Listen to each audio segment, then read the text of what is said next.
श्रीगौरी वक्त्रपद्मार्का श्रीविघ्नेशा गजानना उत्तिष्ठ सुरसम्पूज्या त्रैलोक्यं पालनं कुरु। श्रीगौरी वक्त्रपद्मार्का श्रीविघ्नेशा गजानना उत्तिष्ठ सुरसम्पूज्या त्रैलोक्यं पालनं कुरु।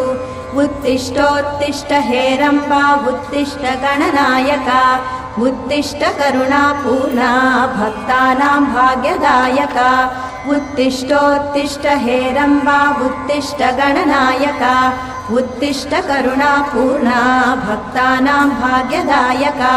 श्रीयाकुवाहन शिवात्मज दिव्यगात्रा श्रीभिन्नदन्तधनुजान्तक सूक्ष्मनेत्रा सर्वार्थिदुःखशमना फणिराजसूत्रा देवा गणेश्वर विभो तव सुप्रभातम्।